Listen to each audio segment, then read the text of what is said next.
día aparentemente normal, cuando estando en casa y disfrutando de un merecido descanso, escuché un llanto de un bebé resonando a la distancia. Al principio no le presté mucha atención, asumiendo que en la calle llevaba a alguien en brazos o algo así. Sin embargo, con el pasar de los días, ese llanto se volvió más cercano y persistente, lo que resultaba extraño, ya que ningún vecino cercano tenía bebés.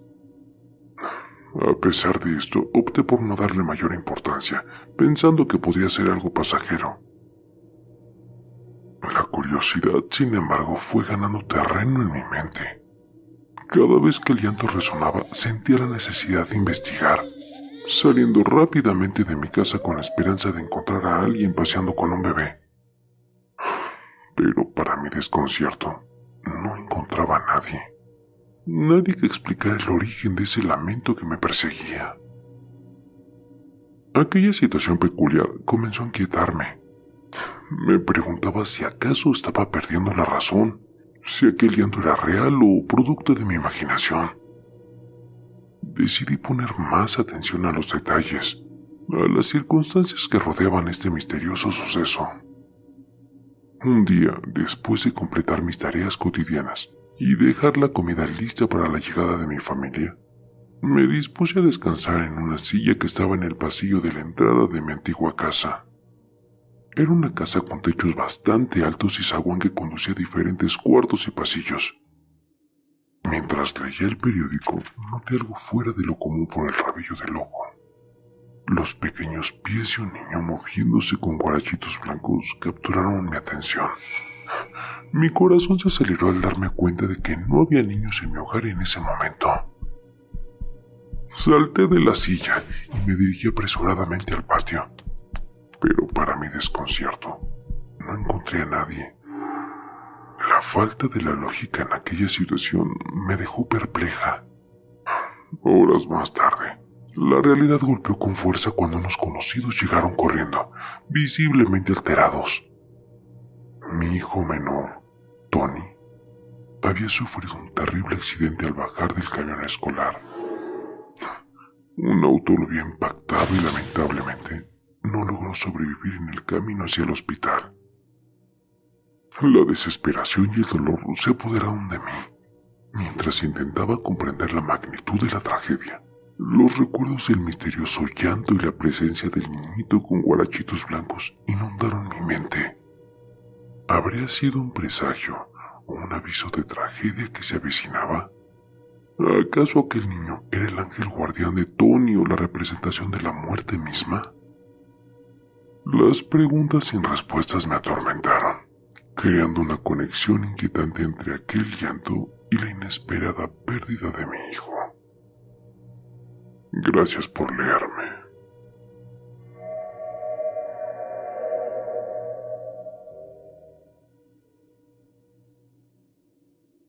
Hola familia TDT. Creo que todos tenemos historias que contar. Hoy me gustaría compartirles mi historia. Es algo extendido, así que pónganse cómodos. Mi mamá tenía una hermana que era casi 2 años mayor que yo.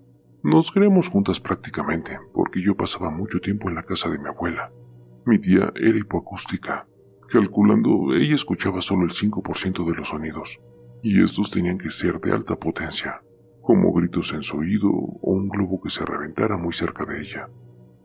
Por su padecimiento, siempre fue víctima de burlas en la primaria. En verdad, yo misma vi como muchas veces los niños se reían de ella. Hasta secundaria fue cuando ingresó a una escuela especial y aprendió lenguaje de señas. A ver, todo va a girar en torno a mi tía Eva. Eva y yo de niñas por todo peleábamos, pero conforme fuimos creciendo nos vimos bastante unidas. En la casa de mi abuela había bastantes carencias y adicciones, y como Eva era la mayor de 8 hijos, pues relativamente le tocó ser la niñera de tiempo completo de todos los hijos que vivían bajo el mismo techo. El caso es que, debido a las carencias, a ella le encantaba hacer cosas por medio de reciclaje, como pulseras, collares, cintos. Es más, a veces sus hermanos le pasaban los pantalones, así que ella los cortaba y rediseñaba con la máquina de coser de su mamá, o sea, mi abuela, para que, estuvieran a su talla. La verdad, a mí solo me gustaba ir a casa de mi abuela para verla y poder platicar con ella.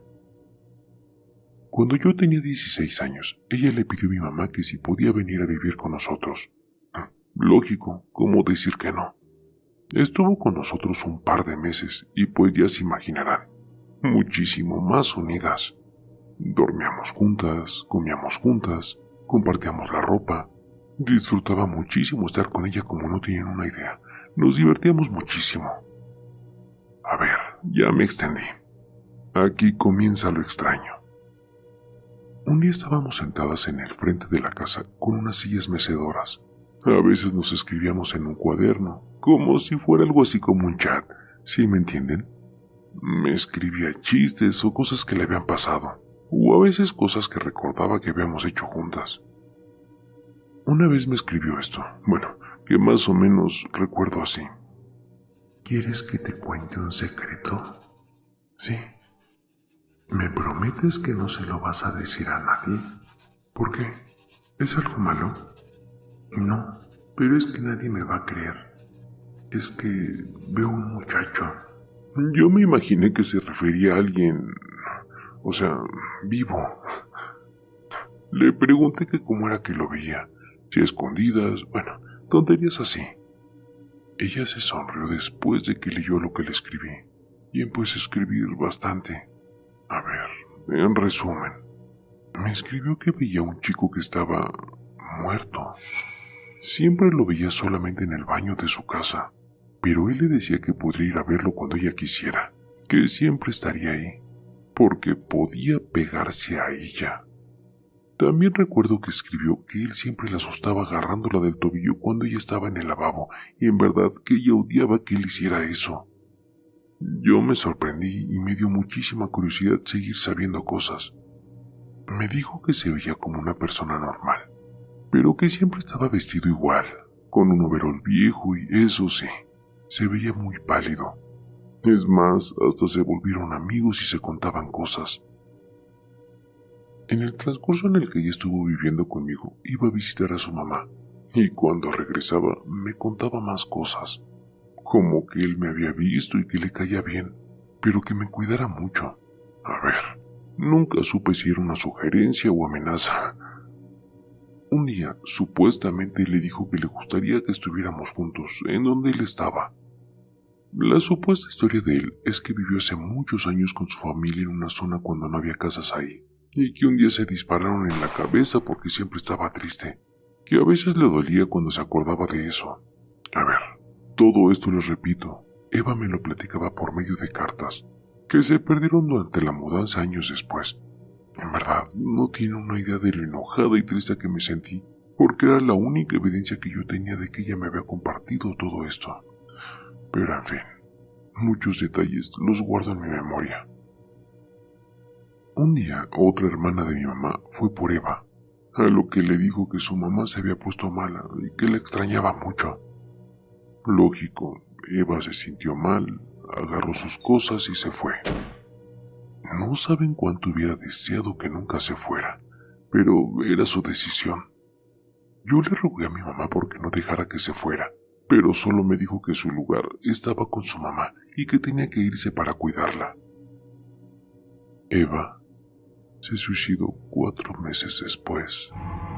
Se colgó en el baño de su casa. Es la muerte que más me ha dolido en toda mi vida. Sentí un total abandono. Muchos años le lloré tanto. Yo tenía 16 y sentí que lo perdí todo. Me sentí tan inútil por no haberla ayudado, por no haber estado con ella cuando más me necesitó, por no haberla protegido. Años después entré a estudiar psicología y fue bastante terapéutico para mí.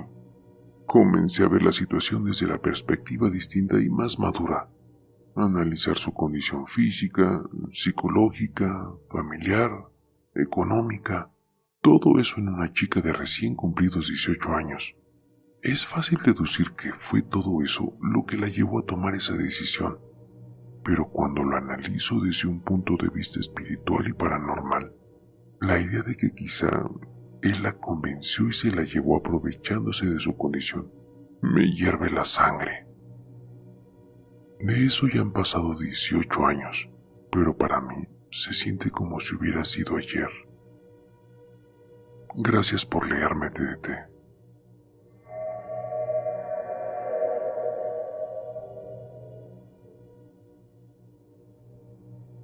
Hola, Raúl. Les mando mi relato, espero les guste. Fue un viernes 12 de diciembre del 2014. Estaba en el último año de la escuela de enfermería. Había tenido exámenes toda la semana y en ese momento mi abuela estaba hospitalizada después de caerse en su casa. Debía ser trasladada a un servicio de rehabilitación al lunes siguiente. No pude visitarla en toda la semana, lo cual me entristeció mucho porque era muy cercana a ella. Mi madre había ido a verla esa tarde del viernes y me llamó por la noche para darme noticias. Entonces me dijo que estaba respirando con dificultad, que escuchaba como crepitaciones y que sus brazos estaban hinchados de agua. Como estudiante de enfermería, le respondí a mi madre que quizá mi abuela estaba experimentando un edema agudo de pulmón, ya que los síntomas coincidían. Mi madre me repitió que mi abuela seguía en el hospital y que si hubiera algún riesgo, lo verían y se ocuparían de ella. Quería visitarla el día siguiente por la mañana, ya que estaba más disponible. Pasé una noche bastante mala. Tuve pesadillas. De hecho, soñé con ella. La sostenía en mis brazos, estaba en el suelo y la miraba. Ella se estaba como despidiendo de mí.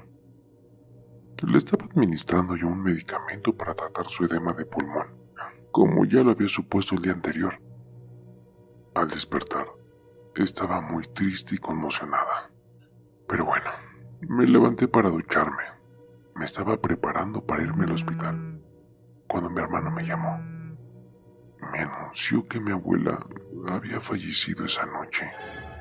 Más tarde supe que fue edema de pulmón, como les comenté, que habían intentado salvarla inyectándole el mismo medicamento que en mi sueño. Familia TDT, ¿alguna vez algún familiar se ha venido a despedir de ustedes antes de partir? Gracias por leerme.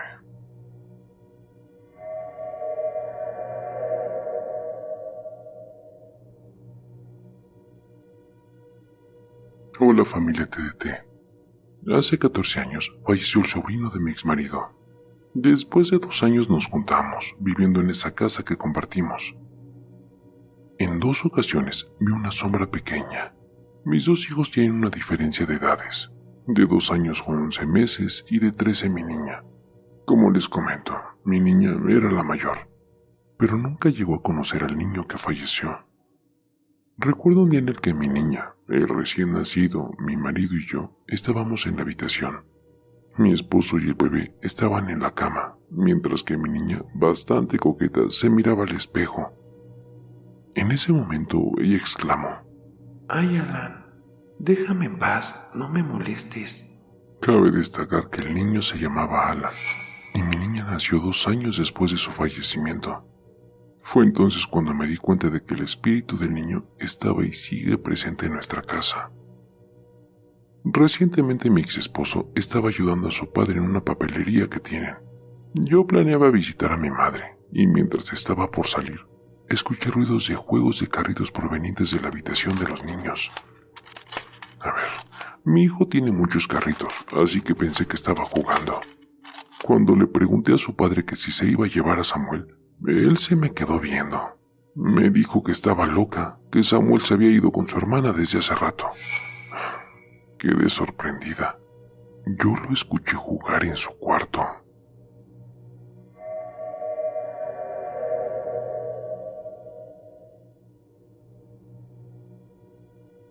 Hola, buenas noches, Raúl. Te mando este relato porque mi niño tiene una discapacidad, por lo que ya de entrada su carácter es diferente al de otros niños de su edad, y uno de sus mayores problemas está en el lenguaje.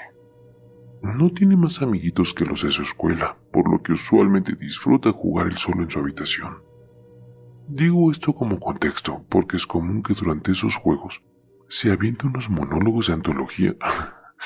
De verdad, puede durar 20 minutos sin parar de hablar entre sonidos, palabras claras y frases ininteligibles. Y bueno, ocurrió hace un tiempo. Tendría alrededor de 4 o 5 años más o menos. Estaba en su cuarto y lo escuché que empezó a hablar solo, pero no sé, había algo diferente esta vez. Parecía que estaba entablando comunicación con alguien más. Yo no podía escuchar. No era como otras ocasiones y también se reía.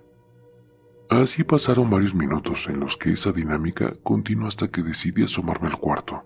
Allí estaba, lo encontré sin juguetes, sentado en la orilla de la cama y sonriendo.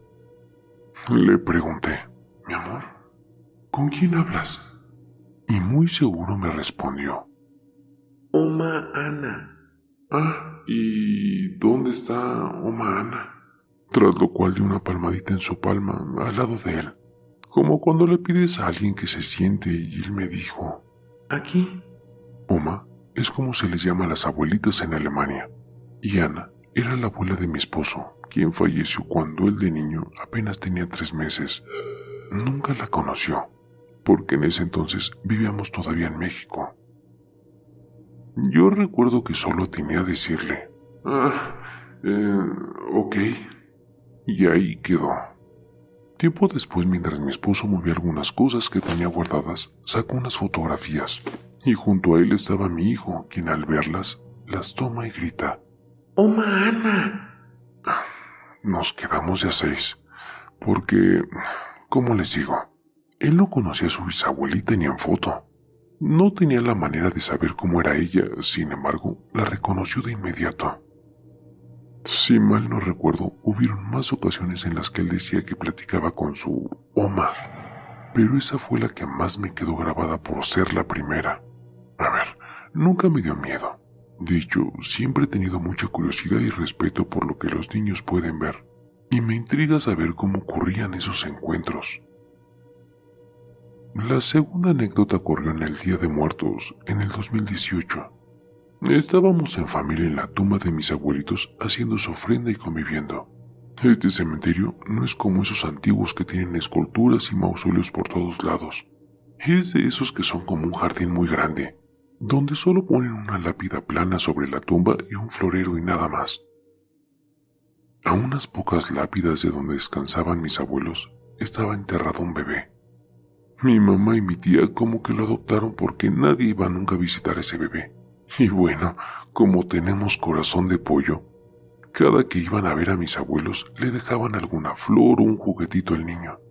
Y ese Día de Muertos no fue la excepción. Más temprano le pusieron de manera simbólica unas flores de cempasúchil y papel picado y lo dejaron por la paz. Total, que pasamos un par de horas ahí comiendo, escuchando música de los abuelitos y recordándolos. Ya saben cómo es esa celebración. Y cuando iban a dar las 6 nos dispusimos a recoger para irnos. Como les comenté, mi niño tiene discapacidad, así que para aquel entonces todavía le teníamos una carriola de las de tijera. Y pues yo agarré a mi chamaco, ya de 6 años, y empecé a caminar hacia el pavimento, cuando mi niño se gira en la carriola para ver hacia un lado por donde está la tumba del bebé, y efusivamente le dice adiós. De más está decir que, por supuesto, no había nadie ya en esa sección. Mi mamá y yo nada más nos volteamos a ver con cara de ¿viste lo que yo vi? Y seguimos caminando. Ahí sí preferí no hacerle segunda a mi hijo, porque no fuera haciendo que le hiciera más fiestas al fantasma y nos siguiera a casa. Hasta aquí mi relato. Espero que les guste. Por cierto, gracias, Raúl. Espero que tu familia te siga mandando historias, porque son buenísimas. Que tengan un excelente fin de semana.